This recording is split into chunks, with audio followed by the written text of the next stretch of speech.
minsan sa may kalayaan tayo'y nagkatagpuan. May mga sariling gimik at kanya-kanyang hangad sa buhay. Sa ilalim ng isang bubong, mga sikretong ibinubulong kahit na anong mangyari. So good morning, LPTs. So since last week, we're done discussing about the Module 1. So this day, we will be proceeding to another module, which is the Module 2, the Learner-Centered Psychological Principles. But before going to the proper discussion, I would like you to open our Google Classroom and kindly click the video which I sent last night. So it is entitled as an argument or debate from a certain students from Zamboanga Peninsula Polytechnic State University as the teacher-centered approach versus the learner-centered approach. So you might ask me, why we should know this? Why we should watch this? It's because we should know that in your part, as a future language teacher, as a future mentors, it's important in your part to know and recognize each strength and limitations from these different approaches. So kindly click, and afterwards, after watching the video, you are expected to reflect from it and share your ideas and thoughts regarding to the video that you've watched. So you may now start watching the video. Okay, through active learning or deeper understanding, learner-centered approach is more relevant than teacher-centered as it promotes active learning, where students are engaged in constructing their own knowledge through experience and exploration, learning by doing by John Dewey as pragmatist, problem-solving, and collaboration. So, teacher-centered approach exceeds significantly than learner-centered approach. As in the teacher-centered teaching, it is more likely the foundational knowledge first. Teacher-centered approaches often assume students have the necessary background knowledge to effectively explore and construct meaning. So, direct instruction is crucial for laying that foundation, especially in content-heavy subjects. So, remember, you can build a house without a solid foundation. Well, learner-centered approaches tap into students' intrinsic motivation by making relevant, engaging, and meaningful activities. You know, when students are actively involved in the learning process, they more likely be motivated. With regard to the efficiency and structure, teacher-centered classrooms are more efficient for delivering large amount of information to many students. They provide a structured environment that can be beneficial for students who struggle with self-regulation or who need clear guidance.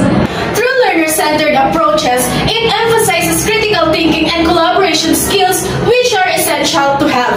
So, in assessment clarity, traditional assessment in teacher-centered models often provide clearer measures of student learning, making it easier to track progress and identify areas where students need help, while authentic assessments are valuable. They can be more subjective and difficult to standardize. Learner-centered approaches allows for more individualized learning experiences, catering to students' diverse learning styles, needs, and interests, and this is what makes the learner-centered approaches more relevant. And of course, teachers are trained experts in their subject matter with students. Learners learn to recognize and also teacher-centered approaches allow them effectively share their knowledge and expertise with students, ensuring that students receive accurate and comprehensive information. Learner-centered approaches is very crucial than teacher-centered because it empowers students to take ownership of their learning, encourage self-directed learning skills, and a lifelong love of learning, which I wish you considered it into account to understand. So I think you're done watching the video. So now this is your part to share your own thoughts, your own ideas, your own reflection about what you have learned about the teacher-centered approach versus the learner-centered approach that you have watched. So Ms. Pernares. Ultimately, I've learned the most effective approach and often a blend of both teacher-centered and learning-centered principles. The key is to find the right balance depending on the subject matter, the student learning styles, and the specific learning objects. Very well said. Seems you've really watched and reflected about you did your part in watching the reflection. How about you, Miss Pagayanan? Would you like to share something? So the debate is not about choosing one over the other, but about understanding the strength and limitations of each approaches and using them in creating a dynamic and effective learning environment. Also, the focus should always be on what's best for the learner. Very well said. I think you're now ready to proceed to our proper discussion, which is the 14 psychological principles. Now, I would like you to work on your video record presentation. So please remember that you're not just reporting, but know that you are a future language teacher. You are future mentors, and you should teach yourself how to be professional and formal and appropriate at all times. So kindly open the book at page 125 and to work on the 14 psychological principles. Oh yes. When will be the due date, Prof? The due date will be on the day after tomorrow.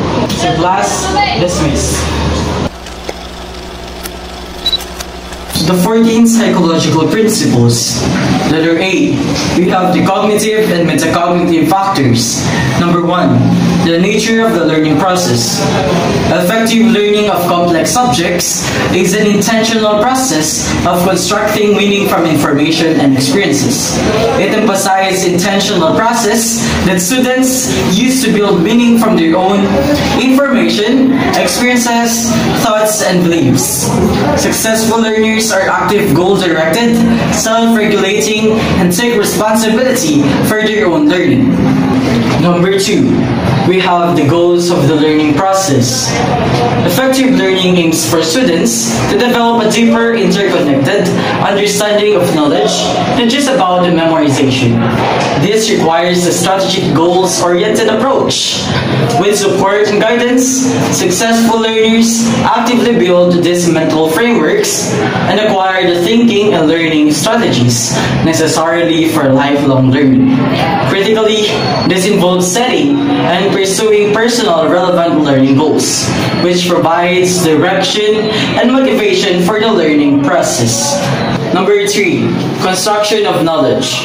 Successful learners connect new information to what they already know, deepening and broadening their understanding. This process involves adding to, changing, or restructuring existing knowledge.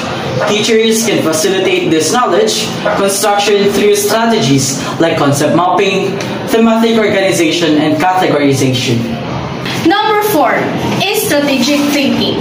Successful learners develop and use a variety of thinking and reasoning strategies to reach complex learning goals. They apply strategic thinking to learning, reasoning, problem solving, and concept learning. Teachers can improve learning outcomes by helping students develop, use, evaluate their strategic learning skills. Number 5, thinking about thinking. Successful learners are aware of their own thinking and learning processes. They can reflect how they learn, set achievable goals, choose effective learning strategies, and track their process. Number 6, context learning. Learning is shaped by its environment, including culture, technology, and teaching methods. It doesn't happen in isolation. Teachers are key in interacting with both the learner and the learning environment. Culture and group influences significantly affect student motivation, learning styles, and ways of thinking. Letter B, motivational and affective factors. Motivation significantly impacts what and how much someone learns. This motivation is tied to emotions, beliefs, interests, and thought patterns, essentially. But the quality of thinking and information processing and the overall drive to learn are affected by motivational and emotional factors. Number 2, intrinsic motivation to learn. Intrinsic motivation, fueled by curiosity, creativity, and higher order thinking, is key to learning.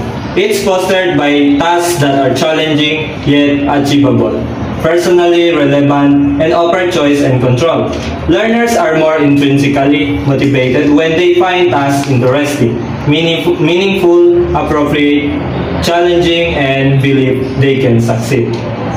So number 3, effects of motivation on efforts. Acquisition of complex knowledge and skills requires extended learner effort and guided practices. Without learners' motivation to learn, the willingness to exert this effort is unlikely without coercion.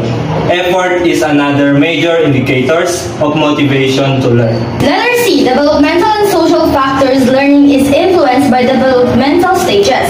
Effective learning considers individual differences in physical, intellectual, emotional, and social development, presenting materials that's developmentally appropriate, engaging, and interesting maximize learning outcomes. Number 2, social interactions, relationships, and communication significantly influence learning. Collaborations and diverse learning environmental foster flexible thinking and social competence. Positive relationships builds belonging, self-respect, and positive learning climate. Family supports and self-motivation strategies can counteract negative influence like anxiety and pressure. Letter D. Individual differences in learning.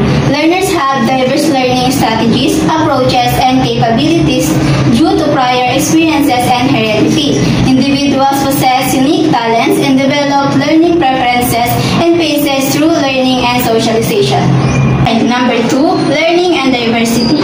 Effective learning considers learners' diverse linguistic, cultural, and social backgrounds, while core learning principles are universal. Factors like language, ethnicity, and socio-economic status influence learning, valuing, and accommodating individual differences, boost motivation and achievement. Number 3, standards and assessment.